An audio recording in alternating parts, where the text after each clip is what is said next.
She wasn't just riding the wave, she was the wave, and if you blinked, you probably missed how quickly she turned raw attention into long-term leverage. Before the rest of the internet realized it, Emily had already hacked the psychology of watch time. She knew that attention was currency, but retention, that was gold. And while others chased cheap likes, she planted seeds for loyal eyes. That's why even when she disappeared for a bit, the audience didn't. They waited. Here's the part nobody talks about. Emily understood when to disappear. That well-timed silence, it wasn't burnout, it was branding.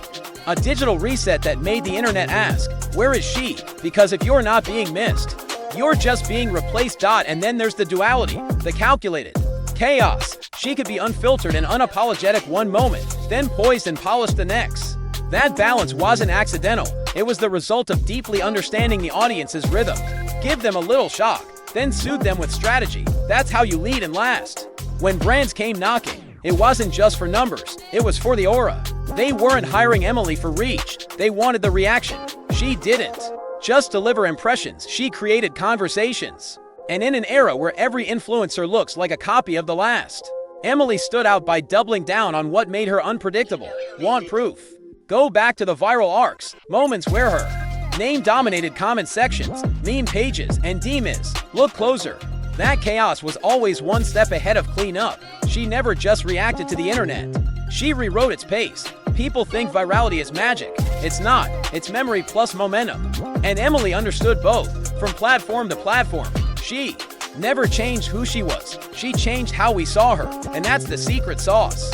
Let's talk personal brand evolution. She didn't pivot, she expanded. She didn't rebrand, she redefined. From short-form clips to long-form interviews, she adapted formats without diluting identity.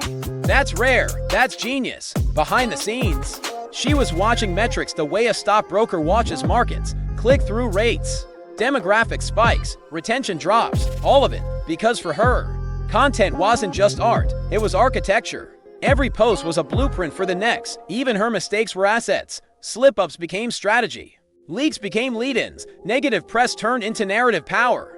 She flipped the script on cancellation by owning the script before anyone else could write it. In a world addicted to fast fame, Emily played the long game. She didn't just trend, she lasted. And now, here we are, decoding a career that looked effortless, but was anything but. The digital landscape keeps changing, but Emily's name still lands with weight. That's not just influence, that's impact. This video unpacks the blueprint, with no hype, just hard truths. If you're building a brand, managing perception, or trying to stay relevant in a scroll and forget culture, Emily's strategy isn't just worth studying, it's worth adapting. We'll go deeper into the moments she chose silence over statement and why it worked, how controversy built her character, not just her clicks, the tools she used that most influencers overlook, why her style of relatable distance is the future of creator-fan dynamics, what she taught the industry without ever claiming to be a teacher, and maybe the biggest takeaway: you don't need to be perfect, you need to be intentional. Emily Willis didn't win because she was louder, she won because she was clearer about who she was, what she wanted, and how she would be seen. If you've ever wondered how real power is built online, not borrowed, not bought, but earned, this is the blueprint. Not of a career, but of a cultural phenomenon. Welcome to the full story.